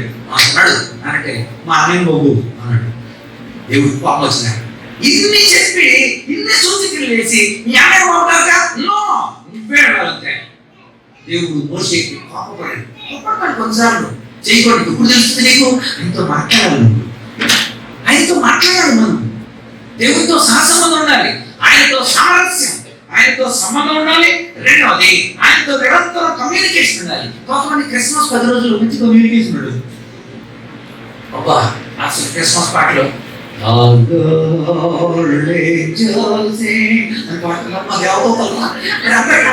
కుట్టించడమా, మనిషిని వేయించుకోవడమా అని చెప్పి తెల్ల డ్రెస్సులు కుట్టించి అసలు ఎంతో పాటలు పడ. తర్వాత మీ సెల్లో ఉన్న పాటలు, మీ సెల్ యాప్ల హక్కుల్లో దోసుకుని గూగుల్ పెట్టిన గూగుల్లో దోసుకునే ఏంటి? ఎస్, దేవుడు నిరంతరం దేవునితో మనకు సంబంధం ఉండాలి, నిరంతరం ఉండాలి. ఏంటో చూసారా, అసలు ఏది కడుపులో దాచుకోవడం అనమాట. వెంటనే 8వ అధ్యాయం 35వ వచనం. ఇదే మార్కు సువార్త చూడు. మార్కు సువార్త, యేసు ప్రభువా నీకు ఆ శిలువ మరణం అవుతున్నాయి, వద్దు నీకు ఆ శిలువ, ఆయన వచ్చిందే శిలువ మరణం మొదలైంది. వెంటనే యేసు ప్రభువుకి వెళ్ళి చూసి సాతానా వెనక్కి వెళ్ళాడు. సాతానా వెనక్కి ఏమంటారేంటి, ఒరే శిష్యుడా అని అట్లా ఆయన రాజీపడ్డాడు. నువ్వు తప్పు చేస్తున్నావా సాతానా వెనక్కి వెళ్ళాడు. పేతురు అని కూడా అలా. ఎందుకన్నాడు, సాతానుకు ఆస్కారం ఇచ్చాడు. సాతానికి ఆస్కారం సాతాను మిమ్మల్ని వల్ల వేసుకోవడానికి ట్రై చేస్తున్నప్పుడు దేవుడు సహించాడు, గట్టిస్తాడు ఖచ్చితంగా. అయితే దేవుడితోనే మాట్లాడుతున్నారా మీరు? దేవుడితోనే సహసంబంధం కలిగి ఉన్నారా? ఎన్ని నిమిషాలు మీరు దేవుడితో మాట్లాడగలుగుతాం? మీ ఫ్రెండ్స్తో ఎన్ని నిమిషాలు ఉన్నారు? ఏసేసి అన్నీ చెప్తున్నారు ఎక్కడన్నా ఓపెన్గా అది చెప్పేసుకోవాలి. మనం పాత నిబంధనలో కొత్త నిబంధనలో చెప్తున్న వాళ్ళు ఎదురున్నారు. న్యాయాధిపతులు 11:11లో యెఫ్తా తన సంగతి అంతా ఏసేకి చెప్తున్నాడు. తన సంగతి అంతా, మీరు కూడా మీ సంగతి అంతా చెప్పేసుకోండి. కొత్త నిబంధనలో కూడా ఇందాక రక్తస్రావం కలిగిన స్త్రీ గురించి చదివామా? మార్కు సువార్త 5వ అధ్యాయంలో అక్కడ ఉంటుంది. అక్కడ 5:33లో ఆమె సాగిలపడి తన సంగతి అంతా ఏసేకి చెప్పేసుకోండి. మీరు కూడా యేసు ప్రభువుతో మీ సంగతి అంతా చెప్పేసుకోవాలి. అందులో తేడా ఉందా? ఆయన తేడా మాట్లాడారు. ఒకరికి చెప్పండి, అబద్ధాలు తోసేకండి, ఎదుర్కోవడానికి మొక్కలు పెట్టండి. ఓపెన్గా చెప్పండి, నీ తప్పు అయితే నా తప్పు లేదా, నిజంగా తప్పు. లేదంటే అపవాది మీ మీద దాడి చేస్తుంటాడు. కొన్నిసార్లు ఎమోషనల్ తట్టుకోలేము మనం. పేతురు కూడా ఎమోషనల్ తట్టుకోలేకపోయాడు. ఒకసారి మత్తయి సువార్త 26వ అధ్యాయం కత్తి తీసి ఎవరన్నా మా యేసుని అసలు పట్టుకుంటానికి ఎవరన్నా మా మెంటర్ అయితే అయినా ఆయన వేసుకోవడం పేకలు ఎగిసిపోయేది, పాపడు ఎలా అన్నాడు, సిగ్గులు ఎగిసిపోయింది. ఎంత ఎమోషనల్ అండి. నేను అంటున్నాను, మీరు చెప్పాలి జవాబు. పేతురు దగ్గరికి ఎంత ఎందుకుంది? అదే జోలి కూడా వేసుకెళ్ళకూడదు అన్నాడు కదా దేవుడు. కత్తి ఎందుకుందే? సర్లెంట్ ఏం చేస్తాం, ఏదో ఒక రోజు అవుతుందా దెబ్బ చేస్తాడు, కత్తి పెట్టుకున్నాడు. ఎంత ఎమోషనల్ అండి. No no emotional. వెంటనే చక్కని జవాబు ఇచ్చాడు పేతురు, కత్తి వరలో పెట్టు, అంతే జవాబు. తీయకూడదు. నువ్వు తీయండి కత్తి, నువ్వు తీయండి. తర్వాత పేతురు తల కిందగా చేస్తుంటే ఒక్క దోషం మాట్లాడలేదు పేతురు. పై దేవుడితో ఉన్న రేప ఉంటుంది. పేతురుని అందరి ముందు నీల చక్రవర్తి సిలివేసేస్తున్నప్పుడు పేతురు, తండ్రి క్షమించు నాయన. ఎందుకు కత్తి దూయలేదు అప్పుడు? ఎందుకు పేతురు తెచ్చుకోలేదు? సమాధానం కాక క్షమించమని చెప్పి ఎలా అనగలిగాడు? యేసుతో కమ్యూనికేషన్. అది ఈరోజు మీరు యేసుతో కమ్యూనికేషన్ ఉన్నా.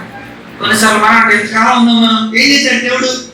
ఎంతకాలం ఉన్నాం మనం, ఎంత భక్తిలో ఉన్నాం, సరే సమాధానం కావాలా ఒక్కటి కూడా అన్ని చూసి వెళ్ళిపోవాలి. వీటి ఇలాగైపోయింది, ఏ లాభం ఏంటి? వాక్యం చదివించిన అమ్మాయికి ఆపరేషన్ పడినా, అమ్మాయికి ఆపరేషన్ పడినా, అబ్బాయి పరీక్షలు పోయినా, ఈ ప్రమోషన్తో ఎమోషన్తో చూస్తున్నాడా, ఇప్పుడు ప్రమోషన్ వచ్చిందా, ఏంటి ఇలా జరిగింది అనొచ్చు. పేదలు కూడా వాడు మత్తయి సువార్త 19:27 వచ్చిన, ప్రభువా నేను నిన్ను వెంబడిస్తున్నాను కదా, మాకేంటి లాభం? ఇంకా ఫిజికల్ లాభం ఆలోచిస్తున్నాను, ఇంకా ఆత్మ సంబంధమైన లాభం పొందిన తర్వాత మీ ఫిజికల్ లాభం దేవుడు ఇస్తాడు. ముందు ఆత్మ సంబంధమైన అట్లా ఎక్కలేదు లేదు. నాకేం లాభం అంటే వెంటనే వేసుకోవడం ఏమన్నాడు అక్కడ సవాల్ చూచి, ఇదిగో ప్రపంచ యొక్క పునరుజ్జన్మమందు మనిషి కూడా తన మహిమతో వచ్చినప్పుడు 12 సింహాసనాల మీద మీరు కూర్చుంటారు నా పక్కన అన్నాడు. వండర్ఫుల్, బ్యూటిఫుల్, అసలు గ్లోరియస్ పిక్చర్ అది. అలా చూపించినట్టు పేతురు సారీ, ఐఎమ్ వెరీ సారీ. ఇది భౌతికపరంగా ఉండేది, పోయేది ఇది. కనుక పేతురు నిరంతరం యేసుతో మాట్లాడుతూనే ఉన్నాడు. మీరు మాట్లాడుతున్నారు. ఎన్ని ఇన్సిడెంట్ చెప్పాను? మూడవది, మొట్టమొదటి రేపో, దేవుడితో సామరస్యం, సంబంధాన్ని కలిగి ఉన్నాయి. రెండవది కమ్యూనికేషన్, భావ ప్రసారం. యేసు ప్రభుకి నీకు మంచి భావ ప్రసారం ఉండాలి. మూడవది క్వాలిఫికేషన్. యేసుతో నడవాలంటే నీకు ఒక క్వాలిఫికేషన్ ఉండాలి. ఏం క్వాలిఫికేషన్? యేసు నీకు, నేను యేసు ప్రభు బిడ్డని అని చెప్పాలంటే నీలో ఉన్న క్వాలిటీ, నీలో ఉన్న గుణాత్మకమైన లక్షణాలు లోకానికి కనిపించాలి. పేతురు అలాంటి ఉద్రేకపూరితమైన వ్యక్తిగా మనం అనుకున్నాం, కానీ పేతురులో ఉన్న క్వాలిటీ కూడా ఎంచబడ్డాడు. పేతురులో ఉన్న నాణ్యకరమైన మానసికమైన పరిపుష్టి అంటాం మానసిక శాస్త్ర ప్రకారం. అలాంటి పరిపుష్టి ఉంది పేతురులో. ఎలా ఉందో చూపిస్తాను చూడండి. మీరు యోహాను సువార్త 6:47 పేతురు, నీ అంతర్గతంగా దేవుని యేడల నీ వైఖరి ఎలా ఉంది, నీ మానసిక స్థితి ఎలా ఉంది, యేసయ్య నిన్ను చూస్తున్నాడు. ఆ క్వాలిటీని ప్రభుని వాడుకుంటాడు. ఉదాహరణకి మీరు చాలా బాగా వింటున్నారు, వెరీ గుడ్. మీరు బాగా వినడం అనేది యేసయ్య ఎడల మీకున్న అద్భుతమైన లక్షణం. ఇప్పుడు అర్థమైందా? మీరు చాలాసార్లు గులాబీ మొక్కేసి ముళ్ళు లెక్క పెట్టడం, ఊరి కోసం చూస్తారు. దేవుడు కూడా అంతే. నీ యొక్క ఎబిలిటీని కాదు చూసేది ఆయన, నీ అవైలబిలిటీని. నువ్వు ఎంత ఎబిలిటీ కలుగుతావు చూడండి ఆయన. నువ్వు నాకు ఎంత అందుబాటులో ఉన్నావు నీలో అది చూశాను నేను. ఎస్పీడి గారు మేము స్పెషల్ ట్రైనింగ్ వెళ్ళాము డిస్టిక్ నుండి స్టేట్కి. ఇలాంటి ఎస్పీడి ఒక చిన్న కథ చెప్పాడు. ఆ కథలో ఇలా అన్నాడు అనమాట. ఏమంటే ఒక పిచ్చిన గుడ్లు పెట్టుకుంటే సముద్రుడు ఎత్తుకుపోయాడు. మళ్ళీ రెండోసారి వస్తే మళ్ళీ ముంచేసి తీసుకుపోయాడు.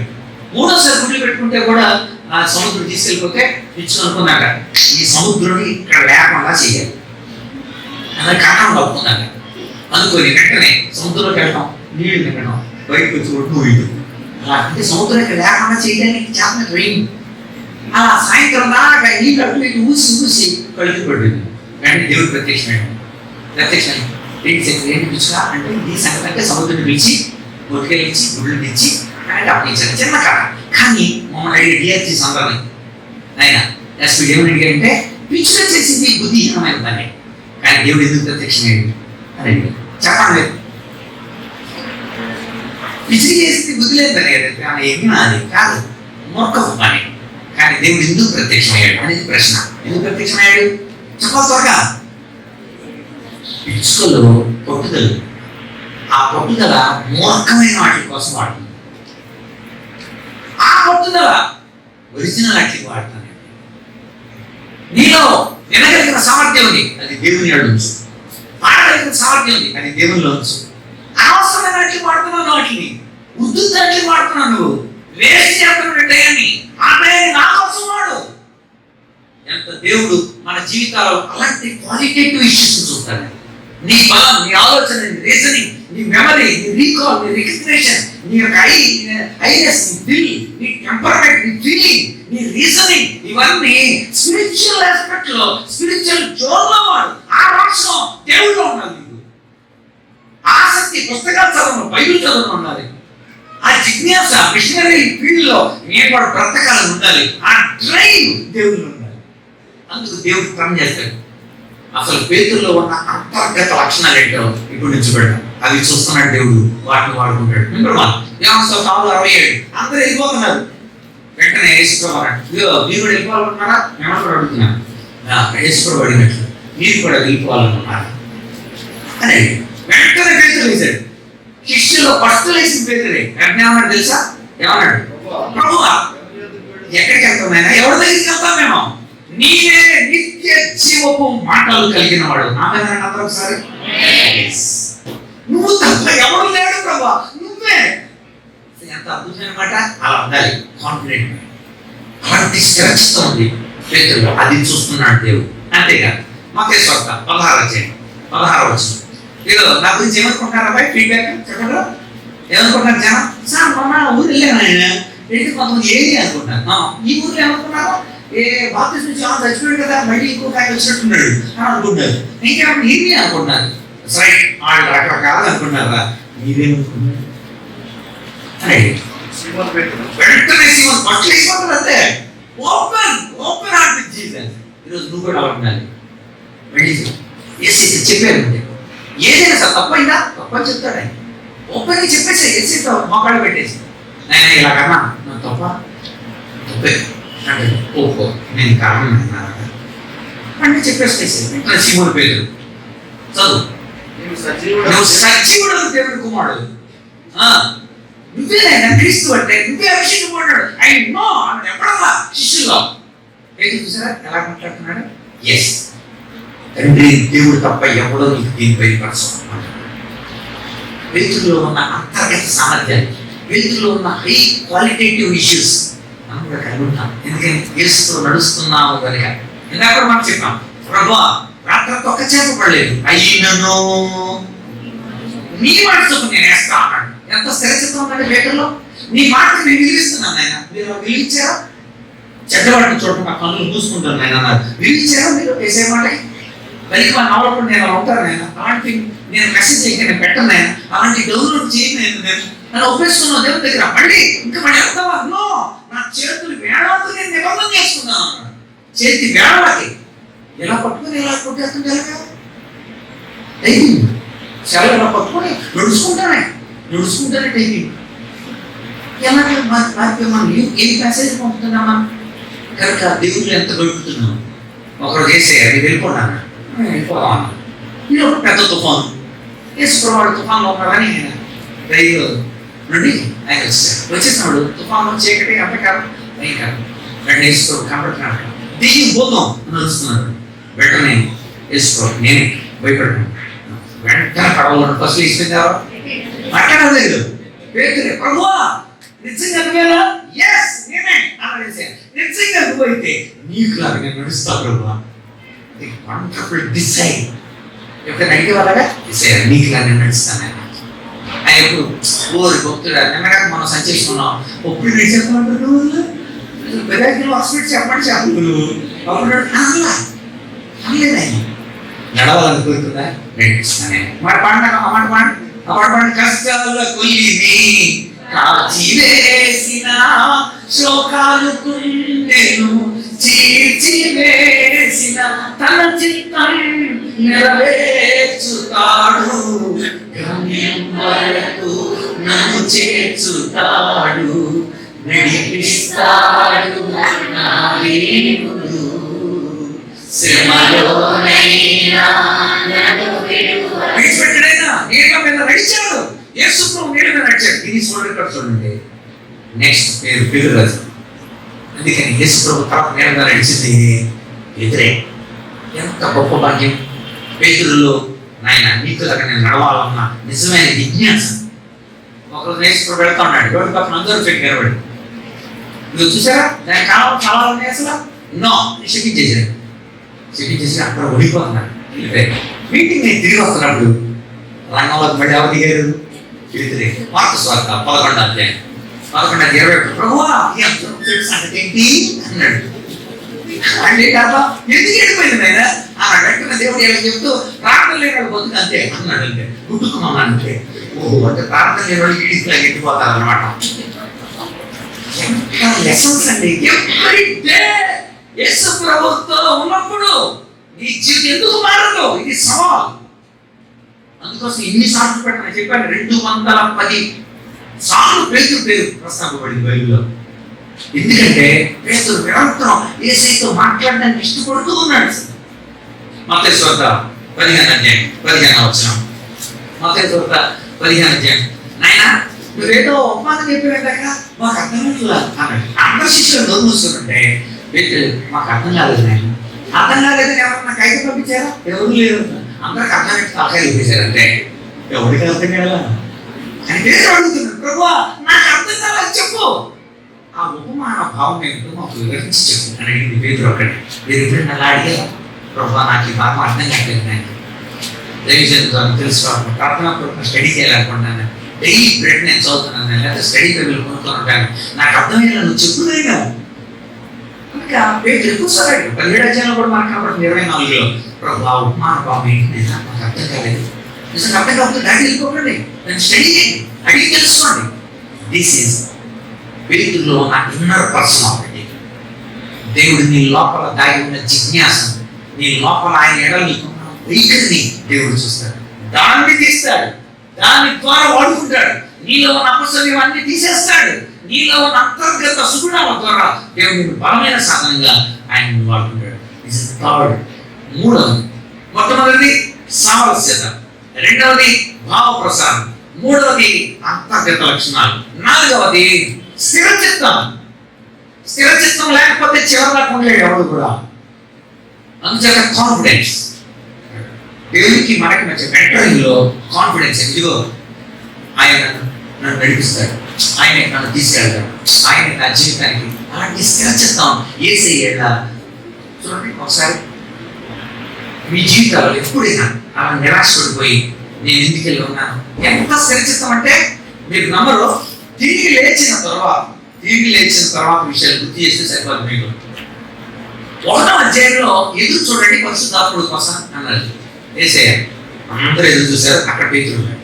2వ అధ్యాయంలో పరిశుద్ధాత్ముడు వచ్చాడు. పరిశుద్ధాత్ముడు వాళ్ళ మీద మరి అగ్నిలాగా కనబడ్డాడు. పరిశుద్ధాత్మని యొక్క నింపుదల అక్కడ కనబడింది. Very good. 2వ అధ్యాయంలో పేతురు ప్రసంగం చేస్తే 3,000 మంది. పేతురు ఎంత కాన్ఫిడెంట్ గా స్వార్థ బోధిస్తాడో మనకు అర్థం అవుతుంది. అది కాన్ఫిడెన్స్ అనమాట. దేవుని యొక్క ఆత్మతో నడిపింపబడుతున్న అంత స్థిరచిస్తా ఉంటుంది.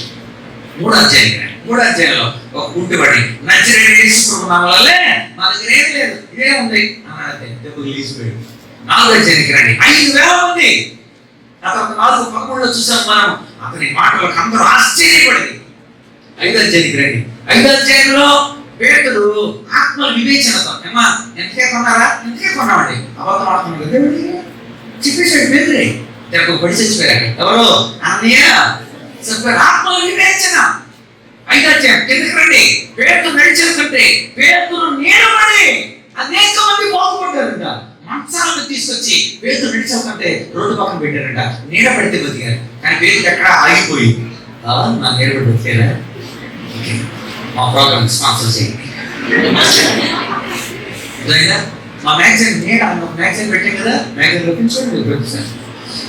నీడ కోసం నేను చాలా రెడీ. పొద్దున పెద్ద నీడ ఉంటుంది, పొడవాటి నీడ ఎక్కువ మందికి చెప్పండి. పొద్దున అయితే 5,000 ఉంటుంది, మధ్యాహ్నం నీడ కొద్దిగా ఉంటుంది. మంచిగా 20,000 ఉంటేనే ఆ నీడలో కూర్చోబెట్టి ఆ యొక్క మంచాల కోసం సహోదరులు కన్సల్ట్ చేయండి, వాళ్ళ ఫోన్ నెంబర్ మీకు ఇస్తాను. అలా నడిచి వెళ్ళిపోతున్నాడు అంతే. స్వప్నంలోకి యాక్ కూడా తిరిగి చూడలేదు. అంటే వండర్ మెరికల్. అంతేకాదు పేతురు 3 దండయాత్రలు చేశాడు. పేతురు 3 దండయాత్రలు చేయకండి. ఎంత స్థిరచేత పౌలు చేసినట్టే అర్థం ఉంది మీకు. 8వ అధ్యాయం చూడండి, సమరయ వైపు దండయాత్ర. 9వ అధ్యాయం చూడండి, కైసరి వైపు దండయాత్ర. మరి 15వ అధ్యాయం చూడండి, అంత్యోక్య వైపు దండయాత్ర. పేతురు దండయాత్రలు చేయడం. ఈరోజు గుర్తుపెట్టుకోండి, ఎంత స్థిరచిత్తంతో పేతురు నిలబడ్డాడు. చివరి 5వ చెప్పిన ముగిస్తాను. పడి గుర్తు చేయండి. నెంబర్ 1, యేసు ప్రభుతో సామరస్యం. 2వది యేసు ప్రభుతో భావప్రసారం, కమ్యూనికేషన్. 3వది యేసు ప్రభు కార్యాలయ కాన్ఫిడెన్స్. నిజంగా మన జీవితంలో అంటే ఇన్నర్ పర్సనాలిటీ, అంతరంగ స్వభావం. 4వది కాన్ఫిడెన్స్, స్థిరచిత్తంతో నడవడం. 5వది ఫీడ్బ్యాక్. యేసు ప్రభుని మన జీవితంలో చూపించగలిగిన ఒక అద్భుతమైన ఫీడ్బ్యాక్ కనబడాలి. పౌలు తిమోతి ఉన్నారనుకోండి, ఖచ్చితమైన ఫీడ్బ్యాక్. పేతురు అబద్ధమాడాడు, ఫీడ్బ్యాక్ చేస్తున్నాను. పేతురు 3 సార్లు అబద్ధమాడాడు. వెంటనే దేవుడు ఎలా సరి చేశాడు తెలుసా? అబద్ధమాడిన తర్వాత యేసు ప్రభు వెళ్ళిపోతా ఉన్నాడు సిలువకి. వెళుతూ ఒక్కసారి అలా చూశాడు వెనక్కి. మత్తయి సువార్త 27వ అధ్యాయం 25వ వచనం. యేసు ప్రభు చూసిన వెంటనే, ఆయన ముఖంలోకి చూసిన వెంటనే పేతురు సంతాపపడి ఏడ్చుతూ వెళ్ళిపోయాడు. ప్రభువా నన్ను క్షమించు నాయనా, నాకు గుర్తొచ్చింది. పొదుగు 3 సార్లు అబద్ధం ఆడుతున్నాను, ఈ మాట నెరవేరింది. నేను నా మానవ మాత్రం నన్ను క్షమించు ప్రభువా. తర్వాత యేసు ప్రభు ఇంకా అతని ప్యూరిఫికేషన్ చేయడం కోసం తిరిగి లేచిన తర్వాత అడిగాడు, పేతురు నువ్వు నన్ను ప్రేమిస్తున్నావా? యోహాను సువార్త 21వ అధ్యాయం 15, 16, 17, 18 వచ్చిన నువ్వు నన్ను ప్రేమిస్తున్నావా? నీకు తెలుసు కదా ప్రభా, పళ్ళు అడుగుతున్నా, నన్ను ప్రేమిస్తున్నా? నీకు తెలుసు ప్రభా అన్నాడు. కొంచెం వేసంపడి మళ్ళీ అడుగుతున్నా, నువ్వు నన్ను ప్రేమిస్తున్నావా అని అడిగాడు. ఎందుకు అడిగాడు తెలుసా? ఆయన ఎవరో నేను ఎరగను అని 3 సార్లు పేతురు. అందుకని యేసు ప్రభు మళ్ళీ 3 సార్లు అడుగుతున్నాడు, నువ్వు నన్ను ప్రేమిస్తున్నావా? అందుకని అబద్ధమాడు. అదే మాట, నేను ఎరగను, నన్ను ప్రేమిస్తున్నావా? నేను ఎరగను, నువ్వు నన్ను ప్రేమిస్తున్నావా? పేతురు అద్భుతంగా దేవుడు ఆశీర్వదించాడు. ఎలాంటి ఫీడ్బ్యాక్ అంటే పేతురు జీవితంలో ఒక గొప్ప మార్పు. పేతురు 2 పత్రికలు రాశాడు. పేతురు ఎలా చచ్చిపోతాడు కూడా యేసయ్య చెప్పాడు. అది గుర్తు చేసుకుని 2వ పత్రికలో మాట చెప్పాడు. అది చదివేసి ప్రార్థన చేస్తాను. ఒకసారి చూడండి. పేతురు యేసయ్యను చూచాడు. 2వది పేతురు యేసయ్యని అడిగాడు, ప్రభువా నీ గొర్రెల్ని ఇలా మేపు, ప్రభువా నీకు తెలుసు నాయనా, నాకు అర్థమవుతుంది, నా తప్పు నన్ను అడుగుతున్నావు, నాకు అర్థమవుతుంది. కనుక దేవునితో ఉండడానికి కోసం ఇష్టపడ్డాడు. పేతురు దేవునితో చెప్పాడు ఈ విషయం. ఈరోజు మనం కూడా ఇక్కడ చూడండి, పేతురు రాసిన 2వ పత్రిక చనిపోవడానికి ముందు కొద్ది రోజుల ముందు ఈ పత్రిక రాశాడు. పేతురు చచ్చిపోవడానికి ముందు 11:1 మన ప్రభువు యేసుక్రీస్తు నాకు సూచించిన ప్రకారం నా గుడారం త్వరగా విడిచిపెట్టవలసిందని ఎరిగి నేను ఈ గుడారంలో ఉన్నంతకాలం ఈ సంగతులు జ్ఞాపకం చేసి మిమ్మల్ని రేపుగా న్యాయం ఇస్తున్నా. ఇదిగో యేసు ప్రభు అక్కడ చెప్పాడు కదా నాకు, నువ్వు ఏం చెప్పాడు తెలుసా? 22వ అధ్యాయం 18, 19 వచనాలు. పేతురు నువ్వు ఎవరు ఉన్నప్పుడు గొప్ప కార్యాలు చేస్తావు, కానీ వృద్ధులు అయిపోయినప్పుడు నీకు ఇష్టమైన కానీ చోటుకి తీసుకెళ్తావు, నీ చేతులు ఎలా సొంతావు అన్నాడు యేసయ్య. చూడండి 22:19 అతను ఎట్టి మరణము వలన మరణము పొందును, దేవుని మహిమపరచును అని తెలుగునికే దేవుడు ఆ మాటలు చెప్పిన ఉంటుంది. అక్కడ పేతురు ఇలా సిలువ వేసి మరణిస్తాడని పేతురు ముందే చెప్పేశాడు. అయితే ముసలాడైనప్పుడు క్రీస్తు శకం 68లో నీలో చక్రవర్తి చంపేంత వరకు కూడా పేతురు ఎవరిని లైక్ చేయాలి.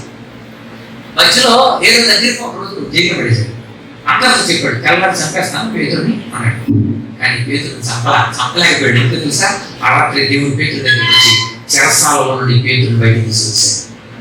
పేతురు ఎంత నిశ్చయంగా నిద్రపోయాడు. అక్కడ పేతురు నిద్ర పట్టి నీకు ఎలా చంపుతావంటే ఆడేలా చంపాడు. నేను ముసలోడైనప్పుడే చంపాలని దేవుడు చెప్పాడు. చెప్పండి అది ఇక్కడ ఇప్పుడు నాకు అర్థమైపోతుంది. పేతురు భార్య బహుళ అద్భుతంగా పనిచేస్తాను. ఆ మాట చదువుతారా? మొదటి పత్రికలో ఉంది. పేతురు భార్య పేరు అయ్యేది కానీ పర్ఫెక్ట్గా చూడండి ఒకసారి 5వ అధ్యాయం ఆఖరి వచనంలో ఆ మాట చెప్పాడు. ఇద్దరు కలిసి అద్భుతమైన సేవ చేశారు. చూడండి అక్కడ 13వ వచనం 5:13 బబులోనులో మీ వలె ఏర్పరచబడిన ఆమె అన్నదా మూల ప్రతిలో పేతురు భార్య. పేతురు మరి అద్భుతంగా పరిచయం చేసింది పొగలంలో. ఈరోజు నేను కూడా గుర్తు చేస్తున్నాను. పేతురు భార్య, ఇద్దరు విశ్వాసురాలైన భార్య, తెలుసా? విశ్వాసురాలైన భార్యని ఎంట పెట్టుకుని వెళ్తున్నాడు పేతురు. ఆయన రాశాడు, పౌలే రాశాడు, కొరింథీ మొదటి పత్రిక 9:5 రాశాడు. యేసు ప్రభు సహోదరులు, తక్కిన అపోస్తలులు కేవా విశ్వాసురాలైన భార్యని వెంట పెట్టుకుని వెళుతున్నారు కదా రాశాడు దగ్గర. అద్భుతమైన భార్య కలిగి, అద్భుతమైన పరిచర్య కలిగి, చచ్చిపోయే ముందు నేను దేవుడి కోసం బ్రతుకుతున్న అద్భుతమైన ఫీడ్బ్యాక్, మీరు కూడా అలా ఉండాలని రేపుచున్నాను. అనేక మందిని అలా బలపరిచాడు అపోస్తలుడు. ఈరోజు మన జీవితాల్లో కూడా ఈ 5 విషయాలు గుర్తుంచుకోండి. యేసయ్య నిజంగా నిన్ను నడిపిస్తే ఈ 5 విషయాలు మీలో కనబడుతుంది. ఆయనకి నీకు మధ్య సామరస్యం కనబడుతుంది. ఆయనతో నువ్వు, నీతో ఆయన ఎలా మాట్లాడుతున్నాడో తెలుస్తుంది. నీ అంతర్గత స్వభావం ఎలాంటి మార్పు వస్తుందో తెలుస్తుంది. మీలో ఉన్న స్థిరచిత్తం అర్థమవుతుంది. యేసు ప్రభు నీలో లోకానికి ఎలా ప్రత్యక్షం అవుతున్నాడో ఫీడ్బ్యాక్ కనబడుతుంది. ఈరోజు పెద్ద ప్రసంగికునికి మధ్య యేసయ్య ఎంతో గొప్పడు. మన జీవితాలు ఎలా మార్చగలడో సాక్ష్యం ఇవ్వడానికి వచ్చినాము మేమందరం. మనందరి జీవితాన్ని యేసయ్య మార్చగలడు. నా సంగతి తెలుసు. ఒక మానసిక రోగి నేను నన్ను యేసయ్య బలపరిచాడు. ఒక మానసిక రోగి ఈరోజు మానసిక శాస్త్రాన్ని చదివి మానసిక పరిజ్ఞానంతో మీకు మాట్లాడుతున్నాడు. 10వ తరగతి 7 సార్లు పోయినాడు. ఈరోజు 10వ తరగతి అతను intermediate, degree, BEd, MSc, MEd, PG ఇవన్నీ కూడా ఎలా చేయగలిగాడు? ఒక మంచం మీద ఉండేవాడు. ఒక డిస్ట్రిక్ట్ రిసోర్స్ గ్రూప్లో ఒక సుమారుగా 9 మంది మంత్రులతో, 11 మంది కలెక్టర్లతో, 2 రాష్ట్రపతులతో అవార్డులు ఎలా తీసుకున్నాడు? పాల్సిన ఏసీతో పాల్సిన ఈ మట్టిని మహిమకు మార్చాడు ఆయన. నా పేరు చివరిగా రాశాడు. నేనేమీ చేయలేదు, ఆయన ఒప్పుకున్నాను అంతే. యేసయ్య నా జీవితాన్ని మార్చగలిగినాడు. ఎన్నిసార్లు ఓడిపోయాను నేను, ఎన్నిసార్లు పడిపోయాను నేను. 10వ తరగతి పాస్ అవ్వలేక 7 సార్లు తగ్గిపోయినాడు నేను. నా జీవితంలో తప్ప ఎవరూ లేరు నాయన. నా జీవితాన్ని యేసయ్యకి అప్పగించుకున్నాను. నా పాపాన్ని యేసయ్యకి ఒప్పుకున్నాను. నా జీవితాన్ని మార్చిన దేవుడు మీ అందరి జీవితాన్ని మార్చగలడు. ఆలోచనలోనే ఉంది తేడా. నీ ఆలోచన మారితే నీ గమ్యం మారిపోతుంది. పేతురు ఆలోచన ఓపికగా ఉన్న యేసయ్యతో ఈరోజు కూడా మీ ఆలోచన మార్పు వస్తే ఖచ్చితంగా మీ జీవితంలో మార్పు వస్తుంది. అట్టి మార్పు కలిగిన జీవితాలతో ఆయన సాక్షిగా ఉండడానికి పరిశుద్ధాత్మలందరినీ సిద్ధపరచుగాక ప్రార్థన చేస్తాం.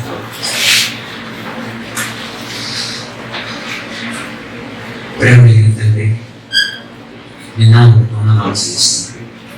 మా ఆలోచన మారితే, మా పనులు మారి, మా వైఖరి మారి, మా గమ్యం ఎలా మారుతున్నావు? పేతురు జీవితం ద్వారా మేము చూడగలిగాం. నువ్వు నిజంగా మాతో ఉన్నప్పుడు ఎంత సామరస్యంతో మాతో ఉంటున్నావు ప్రభా. ఎంత అద్భుతమైన విషయాలు మాతో చెబుతూ భావ ప్రసారాన్ని మీరు కలుగజేస్తున్నారు ప్రభా.